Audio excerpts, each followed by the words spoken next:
telling me, beg me, gal. You don't think that that's equivalent to somebody saying, bow down to me? Bow down to me? You don't think that that's equivalent to that? You guys, it's your girl Gemini Janae, and I'm back with my video that I was telling you guys about in the last video that I did about why I'm over sisters, y'all. If you haven't checked that video out, go check that video out. And y'all, let's just get into why I feel that the situation between Danni and Preston could maybe, I hope not, but you know these are fictional characters, you all. I know these are fictional characters, and I know it wouldn't go there because of the way the show is written and because who it's written by, Tyler Perry. But but that type of situation could lead to what has happened with Chad Wheeler. So if you haven't heard, this is an NFL player. He played for the Seattle Seahawks, and this football player beat his wife. Well, in some cases they say his wife, girlfriend, it don't matter, a woman that he was intimately involved with. He beat this woman because she would not bow to him. She would not bow to him. So get this, she would not bow to him, right? He beat her, you guys. He beat her and choked her out, and he had the nerve to sit there, next to her lifeless body. Some reports say he was eating dinner. Some reports say he was drinking a smoothie. Whatever they want to say to make him look like he was, less of a threat. Whatever they want to say. Maybe if they want to, maybe they feel that, eating a meal is way worse because you have to actually sit there, eat the meal, chew the meal, sit there. I guess they feel like, oh, if he was sitting there drinking a smoothie, it wouldn't be as bad. Either way, he still sat there while her lifeless body was on the ground. She was unconscious. He just sat there thinking that she was dead. Then tried to call 911. Then tried to seek help. None of that. Thinking she was dead. But then get this. The bastard was amazed that she was still alive. He was amazed that this woman was still alive because he almost killed her. So the NFL is not bringing any attention to this. The media is not really bringing any attention to this, y'all. But that's some shit. That's some shit right there. And I feel like this situation with Danni and Preston, y'all, that's why I can't deal with sisters no more, because I can't deal with that, because y'all can't tell me that by this man going off on that woman the way he did, that this was the first time that he done went off on her. You can't tell me that. You can't tell me that's the first time that he done ever got, irate or whatever and just done went off on this woman. And then to get this, you know that they're going to try to blame it on something else, because if he was black, i.e. Ray Rice was everywhere, baby. It was on the news for days. Ray Rice in the elevator, it was on the news for days, baby. It was everywhere. This, it's tucked, it's tucked, tightly tucked away, and they're not, bringing any light to the situation. And he had the nerve to come out with some bullshit rehearsed apology, stating that he's sorry for the pain that he caused her and her family and all this shit. And he was having a manic episode.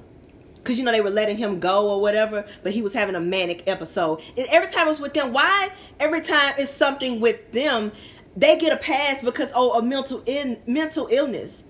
Mental illness can happen to them, in their community, that's a legitimate excuse for a person to do something, maybe go into a movie theater and shoot some people up, dressed as a joker, dressed as a joker at that, or go into a church full of people worshiping God and shoot them, just for no reason. Just shoot them because they're black and because of their religious beliefs.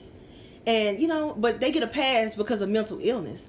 But it can't happen to us. It can't happen in our community. Like, none of our black men can have a manic episode. None of our black men can go through, schizophrenia, depression, anything. No, they're just animals. They're ruthless animals that can't go through anything. They just don't know any better. They're just ruthless animals. But that's a whole nother situation, a whole nother discussion for another day.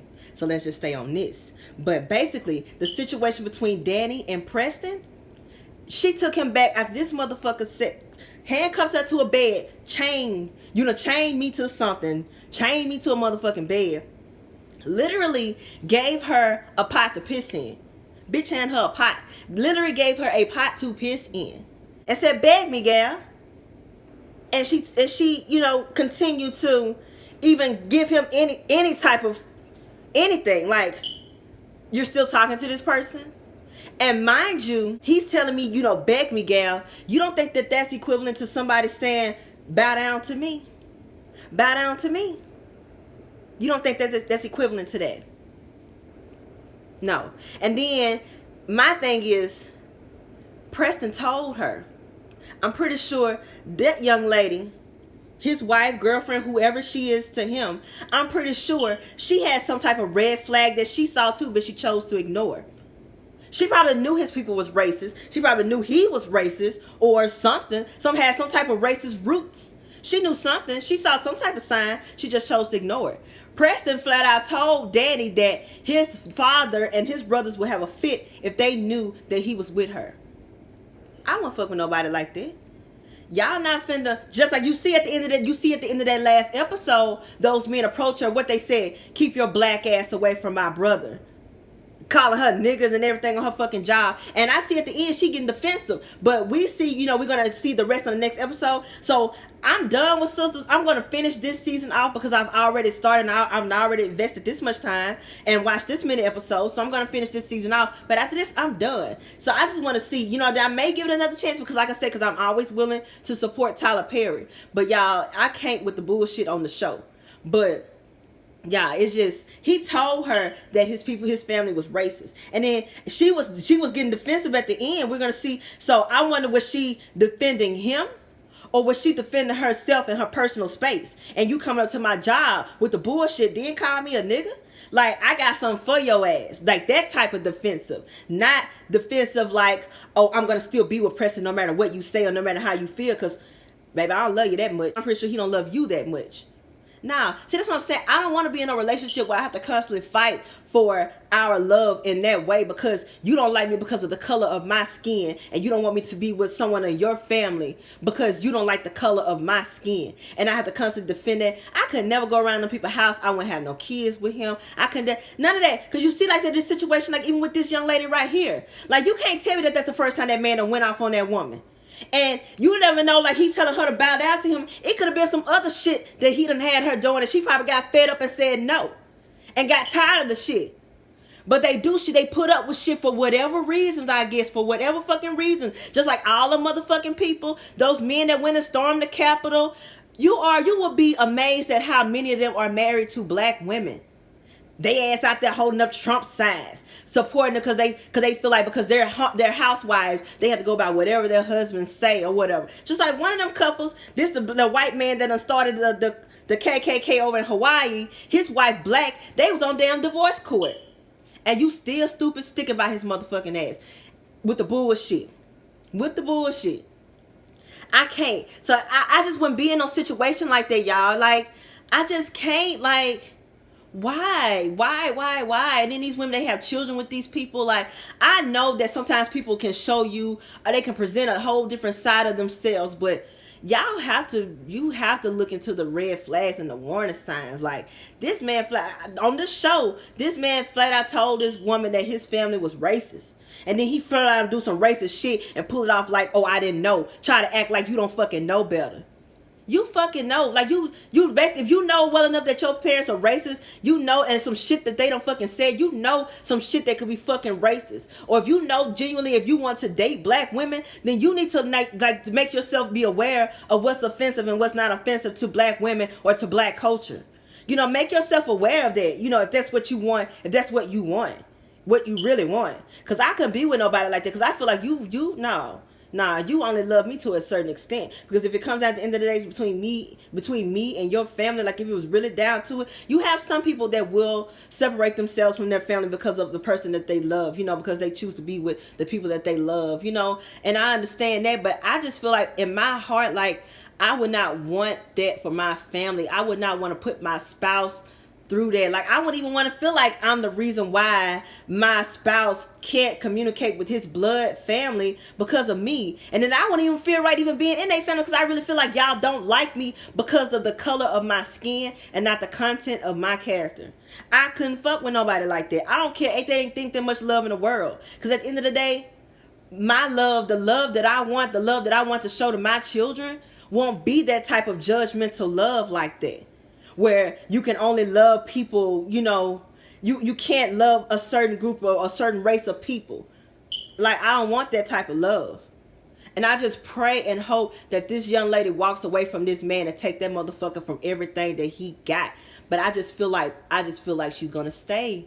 I just feel like she's gonna stay. She's gonna sit there and just, like, I just really want her to leave. Like, I just want to just really just take the time to say, like, I don't know, you know, from experience how it feels to be in an abusive relationship from, you know, from personal experience. And I thank God for that. I thank God that I don't know from personal experience. But my heart goes out to anyone who has been through, you know, domestic violence, any type of physical violence from someone that you're intimately involved with. My heart goes out to anybody. But I just want to just take the time to say that anybody in an abusive relationship, you know, I mean, anybody that's in an abusive relationship currently, like, that you need to get out. You need to leave. And I'm pretty sure you hear that all the time. You know, I'm pretty sure everyone says that. You know, that's just a, you know, generic thing to say.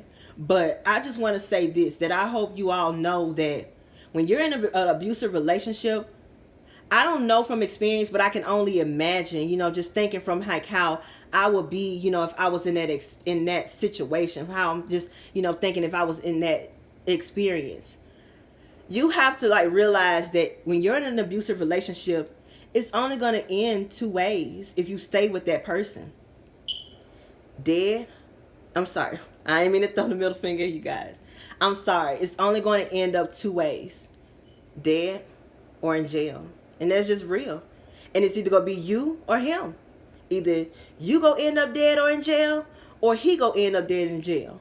And which one do you want out of being dead and in jail? I hope you will want neither.